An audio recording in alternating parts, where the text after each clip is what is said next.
If I were president, I would be totally flattered and amazed. I wouldn't necessarily choose to be president. It's a tough job. Everybody criticizes you. But it's also a glorifying job. Everybody knows your name.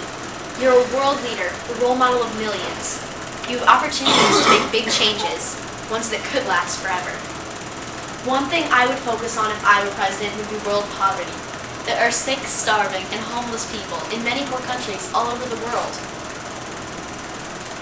According to www.globalissues.org, in the 4 minutes it will take me to give this speech, 72 impoverished children will die.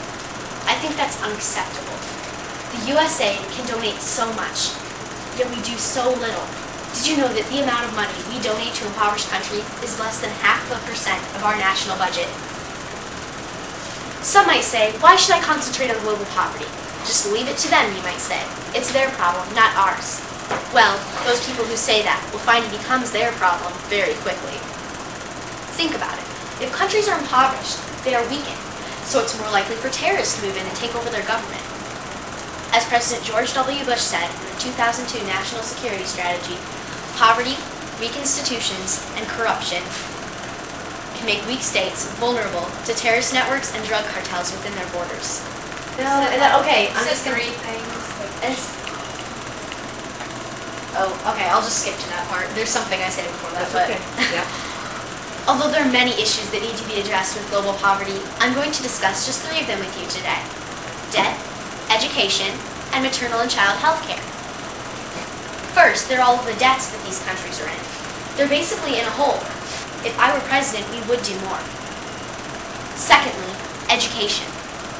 All around the world, about 82 million children who are supposed to be in school aren't. This number is much too high. Just to give you an idea of how big this number is, I said 82 before. 72 million is comparable to the amount of children in primary school in the USA and all of Europe combined. Just think about that. The reasons behind these startling numbers? Well, impoverished children don't have enough money to go to school, and the countries don't have enough money to build the schools. And for what schools they do have, attendance is usually not mandatory. So, going to school is out of the question for most impoverished children. Their parents leave them at home to do housework or to look over their younger siblings. Lastly, maternal and child health care impacts the huge death toll in impoverished countries.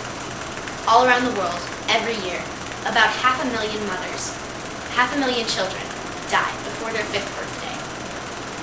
And also all around the world, about 8.8 million mothers die during childbirth, many times taking their unborn children with them.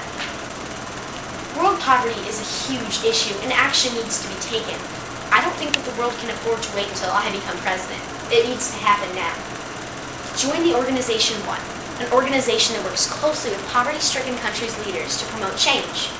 Or maybe that's not your thing. Maybe you're not ready for that much commitment. Maybe you want to adopt an African family or start a food drive for those in Haiti. Whatever you want to do, I encourage you to get up and give. Thank you for listening, and I hope you've enjoyed my speech.